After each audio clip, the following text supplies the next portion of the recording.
First of all, welcome to Exploring Science. Um, so, if you guys remember from last week, we had a take home activity. And the take home activity was to kind of look at your home when you were cooking, either with your parents or by yourself. Just try to see if you could find any interesting chemical reactions or science phenomena that's happening in the kitchen. So, is it better to chop or crush garlic? So, actually, I was kind of confused on what the difference were because I'm not great in the kitchen. But this is what the different things you can do with garlic is. It's you have the whole, you have the crushed, and then chopped, which is just finer. And as you go from whole to chopped, the more that you crush it, the more sulfur that you're releasing, and so the more flavor that comes out. So like that's what you guys said was right. So chopped gives you a stronger flavor profile. So this end of the spectrum is less flavor. This is more. So depending on how much you want, you would either chop or crush. And the similar with herbs, depending on when you put it, you get more flavor or less flavor, either in the beginning or the end of cooking. So today's event, we have two incredible speakers.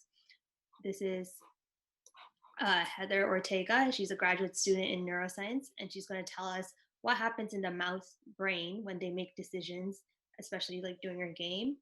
And the second speaker is Sooyun Choi, and she's going to actually be talking about, she's a grad student in chemistry, and she'll actually go into more details on what chemicals are, or what's taking place in our food and what chemicals are causing them to look and smell a certain way. So with that, I'm going to allow Heather to take the floor. Today, I'm going to be talking about the strategy that mice use when they're playing a game. First, I'm going to tell you a little bit about me. I grew up in North Carolina, and I ate some of my favorite foods that I don't really find now that I've moved. But I ate cheesy grits and hush puppies. And these take very careful chemistry to prepare that can only be done in North Carolina. I haven't seen anybody replicate it where I live now. But you'll learn more about food science in the next talk, which I'm really excited to learn more about. But now, when I was in North Carolina, I lived there growing up. And I went to the University of North Carolina at Chapel Hill, where I did my college degree. And now I live in Connecticut, where I'm working on my PhD in neuroscience. And I live there with my dog, Suki, who is very cute. So before I start talking about my research, I want to acknowledge that I do work with mice. And when myself and other scientists work with mice, we do so in a very careful and regulated way. There are many rules and regulations we have to follow, and everything we do has to be approved by a board. And the safety and the well-being of the animals is our first priority. So my project focuses on decision-making, or how we make choices. So we make decisions all the time, like choosing between a burger or nuggets, which would be a conscious decision, or what shirt to wear in the morning. Even all the way to unconscious things like when to blink. You don't think about when to blink, but your brain decides when is a good time to blink. And our brain makes this very easy for us, and most decisions are made almost automatically. But our brain does this doing math, and it makes each choice in a systematic and predictable way. If we didn't have this system or a strategy for making choices, each choice we make would take a really long time, and we wouldn't be able to do anything else during our day. We'd have to focus on making choices like when to blink, and we wouldn't be able to do anything fun like play games or do art or other creative things. So what I'm interested in is what type of math the brain is doing during certain choices. And a lot of things use math to predict behavior. So YouTube uses math to recommend videos to you. Like when I was watching a video about super happy dogs, YouTube recommended a funny dog video to me that it thought I would like, which I did. I clicked on it, and the algorithm or the math behind YouTube's predictions predicted accurately that I would like this other video, so I watched it. So how does this YouTube algorithm work? So the YouTube algorithm predicts choices, and different things go into this choice or into this algorithm, such as words that you use to search for other videos, or videos you've liked, or other videos that you've watched. And it takes all of these and calculates and has an output where it predicts the next video you might click on. And so what do all these things have in common? They are decisions that you make. YouTube is trying to understand your decision making based on the choices to keep you watching videos for longer.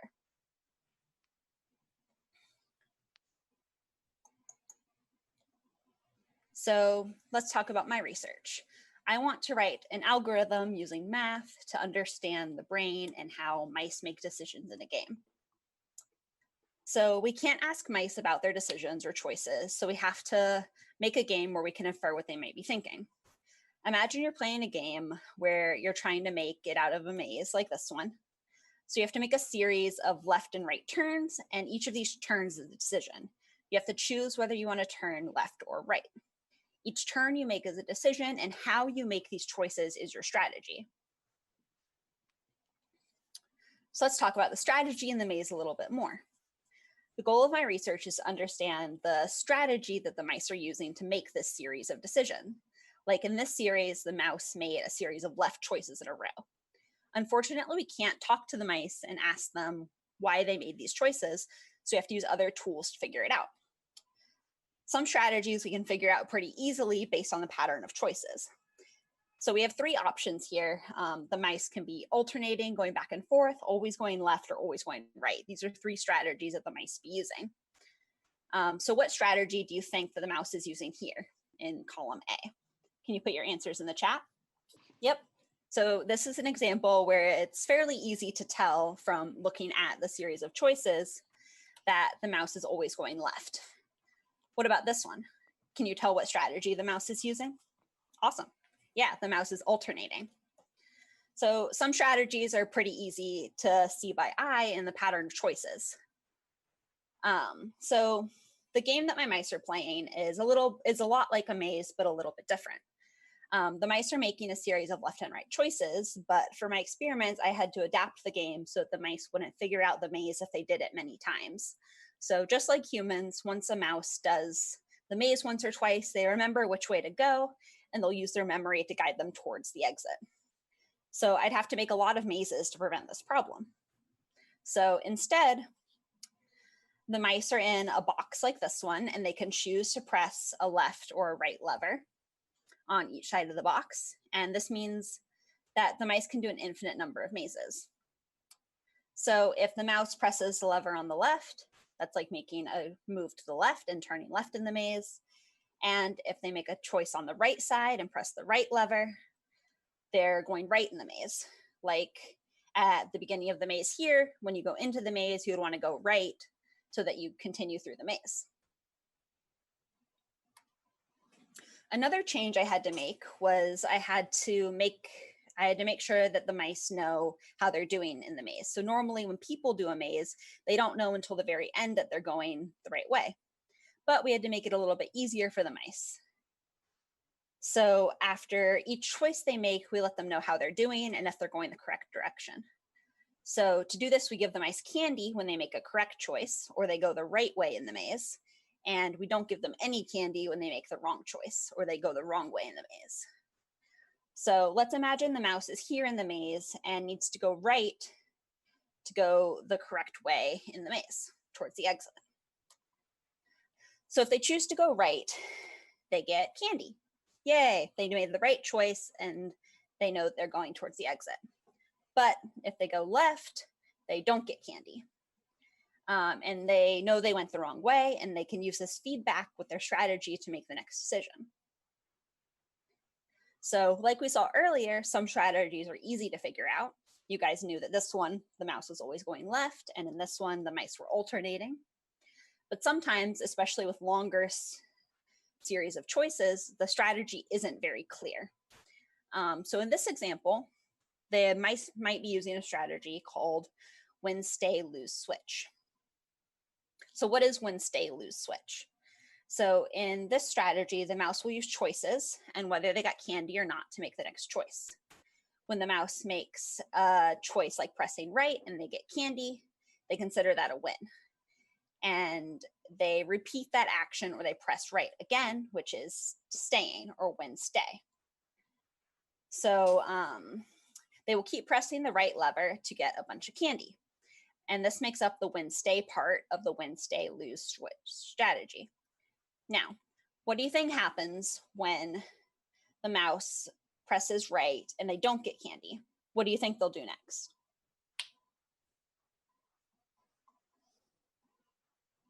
Yep, exactly. They'll switch. So they know that they did something wrong and they'll press the other one or they'll switch. So how do we figure out if the mice are using this win, stay, lose, switch strategy? We can use math. So we can set up an equation where we try and predict their next choice. So here I wrote an equation and it's based on a number of factors like whether the mouse chose left or right and if they got candy or not for that choice. So if the mouse chose left and they got candy and they went left again, do you guys know what strategy this would be? Yep, exactly. So this could be win, stay. This could be always left. We don't know. We need more information. So this would be in a perfect world where we make perfect choices all the time.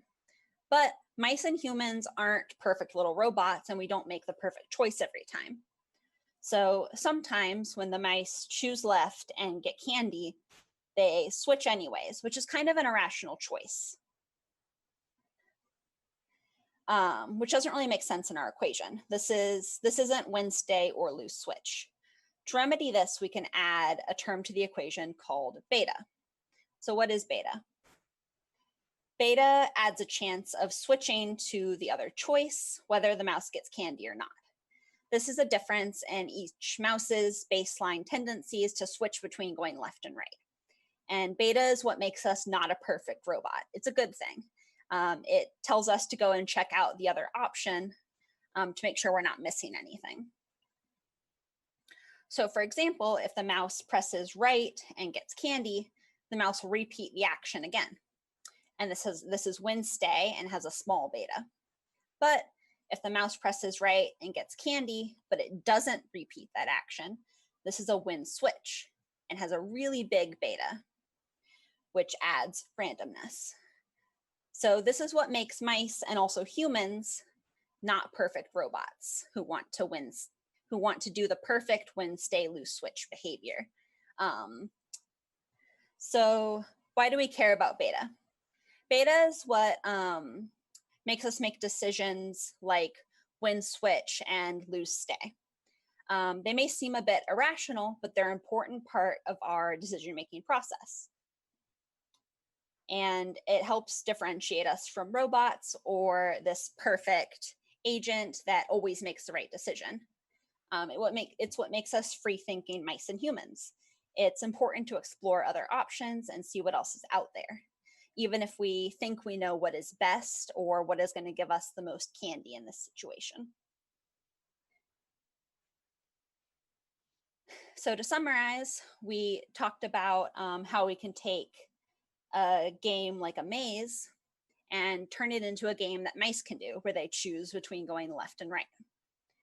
And how we can do math to figure out what strategy the mice are using, like win, stay, where they repeat the same action when they get candy, or lose, switch, where when they lose, they switch to the other side.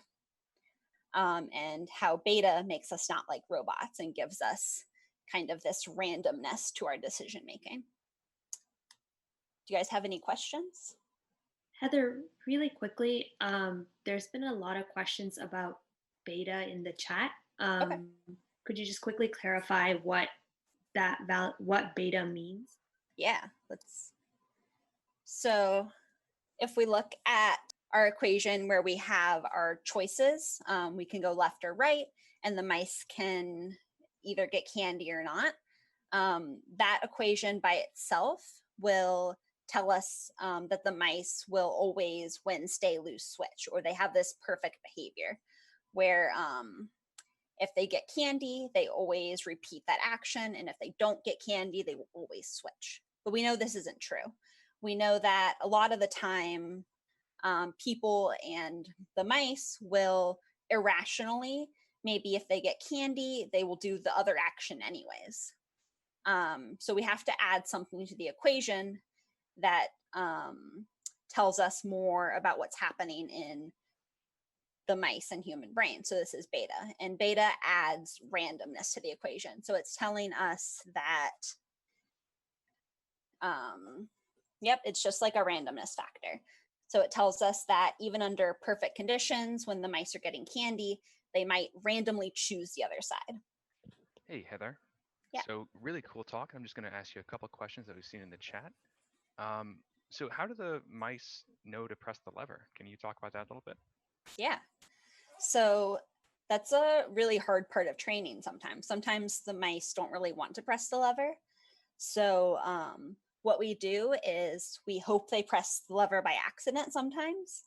And when they get candy and they know they press that lever to get candy, they'll keep pressing that lever. And we just wait for them to press the lever by accident, basically, because we can't tell them that the lever gives them candy.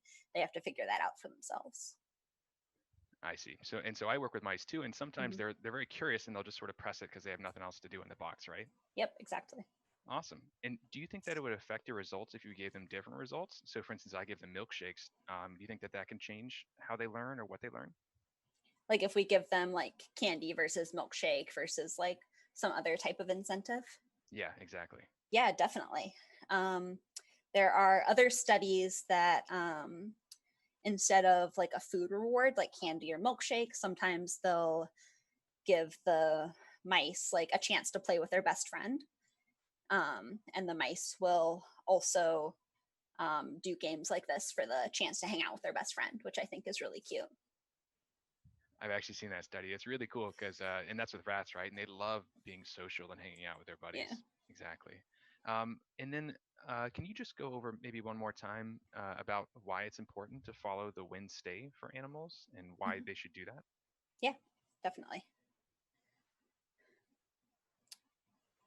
So when the mice are out in the environment, and let's say they're out looking for food on like a daily basis, if let's say this mouse finds a nice pile of garbage that has a lot of food for it, it's going to want to go back to that same spot to find more food the next day. And so that would be a win stay behavior because they're repeating it, which is really important for survival. But if they take that path and don't find garbage or food to eat, it's really important that they look somewhere else the next day so they don't repeat the same mistake. Awesome. That makes a lot of sense. And I think that really cleared it up as well. So Yeah. remember, kids, if you find a good pile of garbage with nice food, make sure you keep going there if you're a mouse.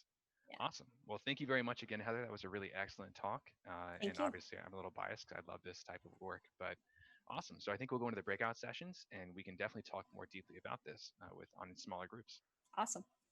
We're now on to our next talk. So Sooyun here is going to tell us all about the chemicals that you are putting in your body. That's going to be really exciting. Okay, gather your attention and be ready with good questions. I'll get started then. Hi, everyone. I'm really excited to be hanging out with you guys today. My name is Sooyun, and I'm a graduate student here at Yale in the chemistry department. A little bit about myself. I was born in Seoul, South Korea, and I grew up in Southern California. And I found myself on the East Coast as I attended college near Philadelphia at Swarthmore College. It's a very small liberal arts college. And in the last few years, I found myself in New Haven attending Yale and obtaining my PhD. So today, I'd like to tell you a little bit about why I became a chemist, why I got interested, what do I do as an organic chemist, what does that even mean? So all in all, it's going to be a taste of the chemical world that I find super interesting. And I know that you guys are talking about Studio Ghibli. This photo is pictures from one of my favorite movies, Spirited Away, where she's just enjoying this big, big feast. So, let's see. Who here loves food? I'm a big foodie myself, and to prove it, I have all of these Instagram posts of foods right here for you guys. Here's all the food that I've enjoyed. So actually, food is one of the reasons why I became interested in chemistry. And would it surprise you if I told you that there are naturally chemicals in the food? What do you think of when you hear the word chemical? For me, I think of flasks with mysteriously colored solutions, kind of like this, right? But not like the definition of chemical, as I asked 3 different dictionaries, it tells us that it's a substance that has been prepared kind of artificially. I don't 100% agree with this definition because I think it's broader than that. So the next 2 definitions show us that it's a substance that has been produced by a reaction involving changes to the atoms or molecules obtained by a chemical process or producing a chemical effect. So naturally, it's the fact that there are chemicals everywhere in our world, everything in the world made of chemicals. So today, I'd like to share with you the chemicals, the molecules that make our food taste good, smell good, and look good as well. So before we talk about the flavor of different foods, I'm going to give a tiny little mini lesson on organic chemistry, which is sometimes called a second language because there's a lot involved in it. So you might have seen chemical formulas like this in your textbooks, but as an organic chemist like myself, we need more information. And I guess I should preface that with organic molecules being a chemical mainly composed of carbons and hydrogens, and sometimes other elements like nitrogens and oxygens that are not metals. So if we think about it, organic chemists need to know which atoms are connected to what specifically. So if we have just chemical formulas like this, we can't tell what the structure looks like, whether it has this blue structure on the left side or on the right side. So it's important to really draw it out. But when we do draw it out like this, it's kind of busy looking, right? It's pretty complicated.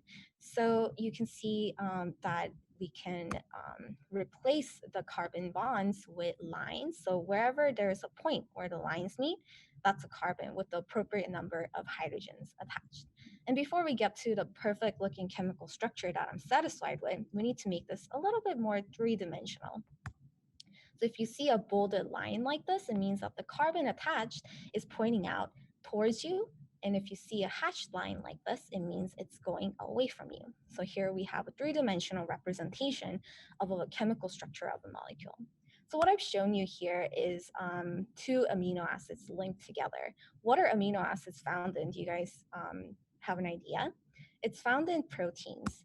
And protein-rich foods taste savory, right? So the amino acids are what makes foods savory. We know that salt, the table salt that we associate saltiness with is sodium chloride. And similarly, there's a lot of different sugar molecules, but the table sugar that we use for cooking and baking is sucrose. Here, who here likes spicy food? I love spicy food. And the molecule that makes us feel that burning sensation on our tongue is called capsaicin. So here's the structure for that. And citric acid is what makes food taste sour, kind of like in citrus, so it's appropriately named. And lastly, the bitter taste found in chocolate comes from a molecule called theobromine. This is an alkaloid. Alkaloids are chemicals with nitrogens in them. And if you ever wondered why medicine tastes so bitter, it's because a lot of drug molecules are actually alkaloids themselves. So we talked a little bit about the flavors that we're familiar with. How about color? What makes fruits and veggies look so vibrant and pretty looking, right? The molecules found in plants that give it its characteristic color is called pigments, so pigment molecules. Here is one family of pigment molecules called carotenoids. So on top here, we have beta carotene. What veggie do you think beta carotene is found in? What about lycopene? yeah, I'm seeing some answers come up on the chat. Beta carotene is indeed found in carrots, giving it that orange color. Lycopene is a harder one. It has that red color. So apple is a good guess. I'm actually not, I can't confirm whether that's yes or no, but the answer that I was looking for is lycopenes are found in tomatoes as well as watermelon and pink grape for giving it that reddish pink color inside. Another family of plant pigments is called anthocyanins as well as anthocyanins. So delphinidine, what fruits do you think blue molecule delphinidine can be found in? Yeah, I'm seeing blueberries. That's correct. So delphinidine, cyanidines, or aurantinidines are found in lots of different berries, giving it that blue, purple, red colors. What about anthocyanins? It's got this beige color. What do you think? What veggie do you think this is found in? What's kind of beige in color? Lemon, but banana. I'm seeing a lot of good suggestions. And I see the answer that I was looking for. It's actually found in cauliflower, giving it that beige color. So if we look around, these are completely different colors, but if you look at the chemical structure, like organic chemists do, they're very similar, huh? If you look at the core structure, it's got these rings, it's got these oxygens on the perimeter. But if we look at the two different molecules that gives it a blue color versus a beige color, we can see that only one oxygen has been changed in the structure, right? And even such a small chemical change can give such a big drastic difference in the properties of the molecule, such as a color change. So I think it's very interesting. So let's keep talking about color. Have you ever wondered that when you bought raw shrimp, it looks gray, and when you cook it, it turns pink? It's also due to a pigment molecule called astaxanthin, so that gives it that pink color. But what happens to astaxanthin when it's raw? Why doesn't it look pink?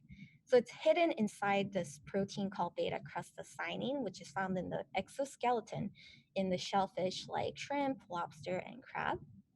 And before it is heated, the protein has two different parts of it that's kind of holding together the molecule of astaxanthin inside. So it's shielding it so we can't see the color. But when we heat it, the heat denatures the protein, making the structure loose so that the astaxanthin can escape. So when it's out away from the protein, we are seeing this pink color. And similarly, does this structure look pretty similar? It looks a lot like the beta carotene that we saw, right? So this chemical structure, while it's similar, even small changes here can make the color look different as well and where it's found. So let's also talk about what makes food smell good. The aromatic molecules I'm going to introduce to you are, let's start with fruity ones. So this is 4-hydroxyphenyl butadienone. And this is commonly called raspberry ketone because if you open a bottle of this chemical, it smells like raspberries, just like raspberries. Here's another one, hydroxydimethylfuranone.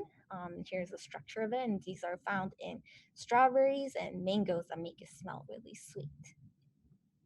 Here's another one, hexanal and nonadienal, and these molecules are found in watermelon, giving it that fresh smell when you cut into it. And I think it's also found in cucumbers too. So that fresh kind of smell, this is what gives it that smell. So here's another one, bell peppers. Do you guys know that kind of not quite pungent, but very characteristic smell of bell peppers? This is due to a molecule commonly called the bell pepper pyrazine because it's so characteristic. And what's interesting is that as the green pepper ripens to become a red bell pepper, the amount of this chemical is decreased inside the bell pepper, so it gives it a less spicy smell and more sweet. And I know we talked about those chopping and crushing garlic earlier. So what makes that pungent smell in the garlic is the sulfur-containing molecule called allicin. So a lot of the sulfur-containing molecules tend to be smelly like that. So here's one question for you. Out of all of these, so combining all of these structures together, what's different about it from the structures that I've shown in the previous slides? Something about the structure or the size of it, maybe. So I thought that one difference was that these molecules are smaller in size, and the smaller structure means that the chemicals have lower weight, making it more volatile, which means it's easier to evaporate and it can travel across, flow through the room with air, so that you can smell someone chopping up garlic way across the kitchen, because when they're chopping it up, these molecules can travel into your nose all the way across because it is volatile.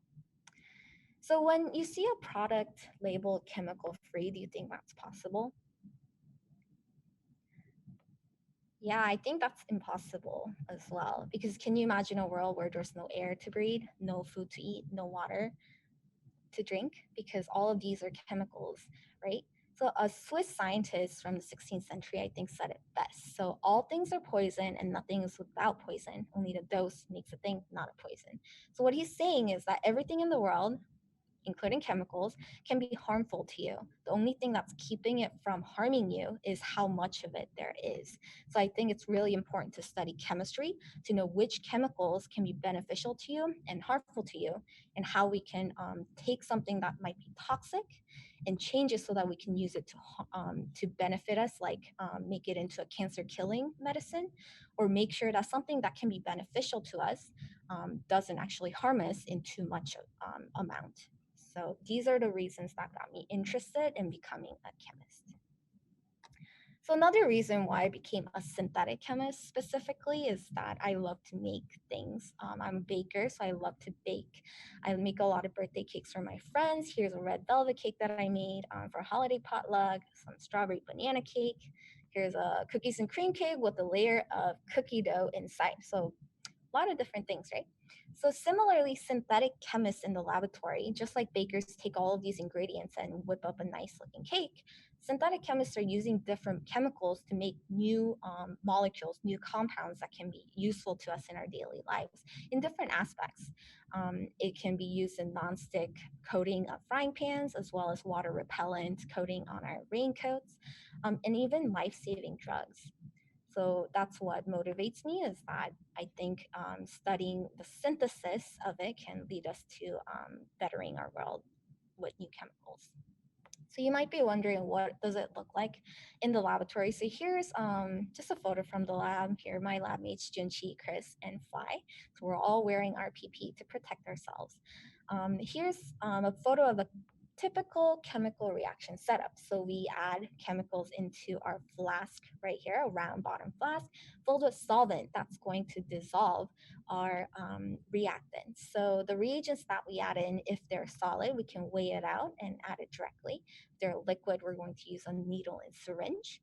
And you may have noticed that there's a hose connecting the flask right here, and that's when we want the flask to be completely free of air, because we talked about it before. Air is a chemical, it could also react sometimes. So the chemicals that I'm trying to make in the laboratory are enantiomeric in nature. So what does that mean? That's a funny sounding word, enantiomer, enantioselectivity. So for this, I'm going to need your help to explain it. So I need both of your hands, because we're going to be looking at them. So enantiomers are a pair of mirror image molecules that are not the same structurally, like our hands. What does that mean? So if we look at our hands, they look exactly the same, doesn't it? They're identical, as if it's been reflected across. However, can you make that exactly the same in structure? If you put them together, you can see that if your thumbs are pointing the same way, your palms are facing the opposite way, right? But if you try to have both palms up, now your thumbs are pointing the opposite way. So even though it looks exactly the same, it is not the identical structure. And when two molecules are like this, we call them enantiomers. And the reactions that I'm trying to make are enantioselective, meaning that we want to make one enantiomer over the other. Here's an example of cool enantiomeric pair of molecules. Carvone is this molecule. On the left, this structure actually smells like spearmint, like minty gum. However, on the right side, this one smells like caraway seed. And if you don't know what that smells like, it's basically rye bread. So even though both are pretty strong in smell, they have a completely different smell, even though the structures are so similar, right? Here's another example of enantiomers. Thalidomide was a drug prescribed to pregnant mothers in the past to cure them of morning sickness. So the top structure was the drug, but we had found out later that there was a little amount of the opposite enantiomer in the drug that can cause the babies to be born with birth defects. So you can see why it's important to have enantioselective chemical reactions, because one enantiomer can be really beneficial to you, but the other could be very harmful. So that's what we're trying to do, is make enantioselective chemical reactions. So you guys are going to be able to see my latest project, actually. So here's the project that I'm working on, is taking these two chemicals together to make one intermediate here, and we try to cyclize this onto itself to make two enantiomeric molecules. And we try to control the selectivity between forming one structure over the other using a peptide catalyst. And you might have heard of the word catalyst before. It's something that's added to a chemical reaction to speed up the reaction rate and or control selectivity, like in our case. Another way that I think of this is that if you are doing a high jump across a bar, you have to jump this high. But if someone comes around and tries to lower that bar for you, that's going to make it easier, right? So it's making the chemical reaction easier to do. So today I shared with you how much I like food, and you guys do too, I think. And that led me to question what chemicals make carrots orange, why is shrimp pink when it's cooked, and what chemicals make strawberries smell so fruity, right? And I think we've answered those questions together. And I think that tells us that when there's something you're curious about in the world, there's a chemical explanation for it. So with that interest and my hobby in baking cakes, I combined that together to become an organic chemist who can develop new methodology as well as make new compounds that can in the future potentially fight diseases. And so that's what I'm doing. So thank you guys for hanging out with me. Thanks to Open Labs and Float Science Fair for inviting me. And here are my wonderful coworkers, and I have to thank them for supporting my research. Take any questions you guys have. Thanks so much for that wonderful presentation, Sooyun. Sooyun is actually one of my lab mates, and when she was talking about her wonderful baking, I can agree that her baking is wonderful. She made me a birthday cake last year. It was incredible. I do have some questions for you. The first question, you were talking about these chemicals that make our food look certain ways and smell so good. So 2 questions on that. If you take the molecules out of the vegetables, will they stop smelling like that? And if you could take them out of the vegetables, could you put them into soaps and perfumes to make them smell like that as well? That's a great question, and you're absolutely right. The compounds that are responsible for these smells can be extracted, what we call sometimes natural products, so that when they're concentrated, it smells even stronger because naturally in food, there's only a little amount of in there, maybe less than a mig. But if you start to put them together in a bottle with in a larger amount, it'll definitely smell stronger. And definitely, if you put them in the soaps and different products to make it smell like that, these chemicals are the reason why they smell a certain way. Great. And then another question. There was an observation from the chat. A lot of the molecules you were showing had a lot of double bonds. Can you comment on that at all? Sure. So the double bonds, so the bonds that you're seeing are, if they're between 2 points without different letters in it, they're a carbon-carbon bond. So there are different type of bonds that can be formed. There's a single bond with 1 line. 2 line means it's a double bond, and you can even have a triple bond too. And basically, with increasing number of lines in there, it's basically saying that the bonds are stronger. Great answer. And there's a lot of questions about the end. You were talking about some of your work and about the chemistry that you work on. And I guess there was a couple questions about whether these chemicals are dangerous and whether taking the chemicals out of plants and vegetables and stuff do they stay, or do they become dangerous when you take the chemicals out, or how do you check the safety of these things? That's a great question. There's definitely a risk that if some of these compounds in a large amount could be harmful, right? We were talking about how about the poison, right? The what makes poison a poison is the dose of it, the amount of it that makes it poisonous, right? Definitely there are laboratories around the world who are studying that. So that's another way to be engaged in chemistry. You're not making the compounds, you can also study it for the toxicity and different properties of it as well. Thanks so much for answering those questions for us, Ian. Thank you. So welcome to the Q&A. We are here to ask a few more questions to Heather, our brilliant presenter who is talking about how she uses mathematical formula to study decision-making in mice. And to start off, we have a question about the candy you use to reward the mice. Is too much candy bad for the mice? Yeah, great question. So too much candy, just like for humans, would be bad for the mice. That's why, so when I have the mice play these games, they only do it for a couple hours a day. So like for the maze game, they can play the game for 2 hours each day. So that limits the amount of candy they can get. That way that they don't eat too much, because mice can get things like diabetes too if they eat too much sugar, just like humans.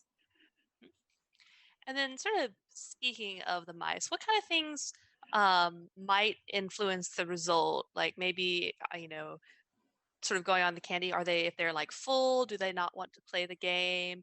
If they're male or female, would that change? How old they are, would that change? Something like that. Yeah, all of those factors change how the mice play the game and what strategies they use to make decisions. So I think the first part of that question was if they're full or not. So if you're full or not and you're playing for candy, a lot of that plays into motivation. So if you're full, you're not going to want to exert the energy or the effort to press that lever a bunch of times to get candy. Whereas if you were like a little bit hungry or you hadn't had candy yet today and you weren't, like if you eat too much candy, you kind of get a little bit sick of it. You're more motivated to press that lever a bunch. So that factors into how long they'll play the game for. Kind of going off that, I think people who watch your talk, you have this sort of concept called beta that's part of your equation. So sort of connected questions, would these, like the fullness of the mice, does that change beta or a different part of the equation? And what is beta again exactly? Yeah, so beta is a variable that we add to our equation that we calculate based on the mouse's behavior. So it's not something we directly measure, like which direction they want to go in the maze. So it's not like when they choose left or right. That's something we measure from the game. So we have to calculate beta. And we calculate beta from their choices and their decisions, and beta will tell us about their decision-making strategy. And beta is specifically a variable that tells us about randomness. So with a beta of 0, the mice have no randomness and will have perfect, talked about the win, stay, lose, switch behavior, where if they get candy, they'll repeat that same behavior. And if they don't get candy, they'll change their behavior. And that's kind of the perfect behavior for no randomness. There's no variability in the choices they make. Every time they reliably follow that formula to make the same type of choice. But if we have different amounts of beta, so if we have a really high beta, like a beta of 10, that would be a really high beta, the mouse would be really random. So if they got candy, there'd be like a 50-50 chance that they repeat that action or they choose the other side. And that changes based on your beta, and you can have betas for each choice, or each mouse can have a beta. So like my beta might be different than Grace's. And we calculate that based on the choices we make in a game like this one. So I guess it seems like to me that then the fullness we talked about, it would influence the beta because it would make it more likely that you would not care about the game and therefore wouldn't choose based on the food? Or is that an incorrect understanding? I don't know. That's a really good question. I think being full could change beta. Because if you're really full, you might not go with randomness and kind of explore or make like risky decisions or explore other options. But if you're really hungry, you might want to take chances to like try and figure out if there's something better out there. So yeah, I think beta could factor into it, but I really don't know. I haven't tried that Interesting. variable or changing that in my experiment. And finally, just to talk about your experiment, why is it important to follow the protocol of the win, stay, lose habit? Yeah, so it's really important to follow that habit because when, like, let's say where the mice are wild in the environment, their main goal is to find food. So if they find food going in one direction, they want to do that same thing the next day. They want to go in the same path. So if they win on that path and get food for that day, they want to do the same thing. So they're likely to get food because food is scarce. Or they're not likely to find food if they take one of the other hundreds of paths they could take. But if they take a path or they don't find food, which would be a lose situation, they don't want to take that path again because it's very unlikely that they'll find food there. And since food is so important for their survival, they're going to want to err on the side of the win stay, and make sure that when they lose, they switch to the other one so they have more chances of getting into that win stay behavior so they have reliable food. Wonderful. Well, thank you for explaining that for us, Heather. And thank you again for such a great presentation. Thank you. Okay, so we're back with Sooyun. She talked to us about the chemistry of food and cooking, a little bit about the cooking. I first of all want to thank you for giving me my new favorite fact. Blueberries are my favorite food, and my name is Delphina. And you mentioned that the compound in them was it delphinidin? Mhm. My new favorite fact. Thank you so much for that. So there were some really cool questions that came up in the chat that we didn't get to during your presentation. But one of the ones that kept coming up was, how did you know that you wanted to be a chemist? I guess up until high school, I didn't know that I wanted to be a chemist. I like sort of almost felt like science wasn't for someone like me, but that changed because I realized that I was passionate about learning more about the world and specifically what composed in the different things that make up our world. So as I studied about the different chemical makeup of the different things around us, I realized that I wanted to be someone who makes those, someone who makes the chemicals. So I became a synthetic chemist. So along those lines, like where you're at right now, and the projects that you're working on, what is it that your work will be used for in the future? That's also a great question. So I'm making an selective reaction methodology, and having these ways to access different chemical structures in an efficient way can allow us basically to have a big toolbox to make different molecules that will be useful in our lives, such as medicine and different polymers and different chemicals that can be found in daily lives. That's awesome, and very hopeful prospects to the future for sure. So at the very beginning of your talk, you had some definitions of, Merriam-Webster dictionary definitions of what is a chemical, and like went on to talk about how chemicals are basically in everything. So with that in mind, I was curious about how you as a chemist would define a chemical. Yeah, so I think a chemical isn't something that's artificially prepared. Chemical is everything in the world, what everything in the world is made of. So that's how I would define it, I think. Okay, cool.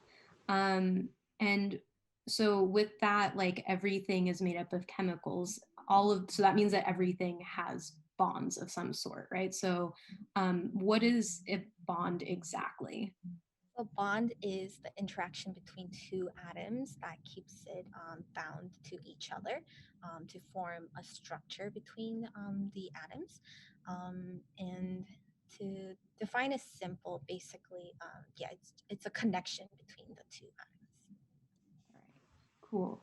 And so since chemicals are in everything in some way, shape, or form, would you say that they're dangerous? Like, what about drugs or like water? Water is a chemical. Why isn't water bad for us? That's a good point. So I would say that there are very dangerous chemicals, but not all chemicals are dangerous.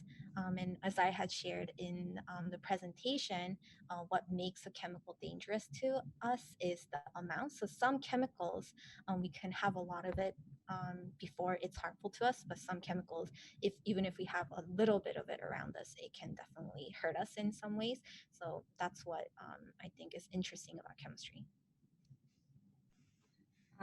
So one of the questions that came up in the chat that I thought was interesting was this idea of, the size of vegetables or fruits or an organism. Does that necessarily mean that they have bigger molecules, or like what would you consider a big molecule versus a small molecule? Sure. I think that's an interesting question for sure. I think larger fruits and vegetables don't have bigger molecules. They just have more of these molecules. They have more mass. And I think there's a lot of different definitions in terms of big versus small molecules. I think some of the big molecules that we can think about are like polymers of, let's say, DNA or protein. These are biomolecules that are made up of smaller molecules in a chain. And these are definitely some of the larger structures chemically.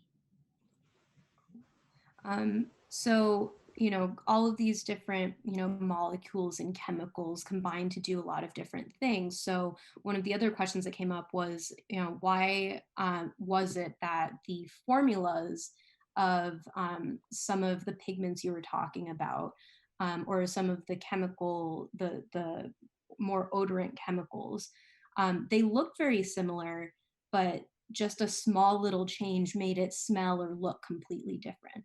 Right. So so the first part of it, where it looks different color, is that like different chemical structures can allow it to absorb different wavelengths of light, which is what gives it its characteristic color. And in terms of smell, we talked about the structure of the molecule. So even a small change in the shape of the molecule can change the receptors it may bind to in our body, which would control what kind of smells we're experiencing through our brain. Awesome. Okay, so more to like, when fruits and vegetables start to go bad, or they get good and then they go bad, like what is that chemical process like? And is there some way that we could like either chemically treat the vegetables or change them genetically or somehow prevent them from smelling if we get rid of these chemicals? That's a good question. I think there's definitely chemical changes happening to these odor chemicals that makes it smell different and bad sometimes. I think in terms of removing the chemicals from the vegetable, theoretically, if we can remove all of the compounds that have that characteristic smell, maybe theoretically it's possible. But if these molecules serve a different purpose in these things, in the vegetables and fruits, then maybe it won't be the same anymore, right? Like it might not, like if we remove some chemicals from an apple, will it still be an apple? If like that chemical doesn't only give it its smell, it serves a different purpose. So I guess, sorry, this is like other follow-up questions that are like just like jumping to mind right now. So, some of those chemicals that make the fruits and vegetables ripen, like before they get to that ripe point, do they have another purpose, or is their job basically to like tell other animals or whatever, don't eat me because I'll poison you, or, survival mechanism things? I'm sure there are chemicals that serve different purposes at the same time. I'm not 100% sure of specific examples. Okay. Okay, awesome. Well, I think that wraps up the questions that the chat had, the questions that I had. But is there anything else that you want to say to the participants, or, words of encouragement that you want to pass on to them? I'm going to thank everybody for hanging out with me today. I had a really great time. And I guess I just want to say that chemistry is super cool. It's really fun, and working in the laboratory is a really great experience. So I'd encourage you guys to explore it and try it out. All right. Thank you, Sooyun. It was good talking to you. Thanks.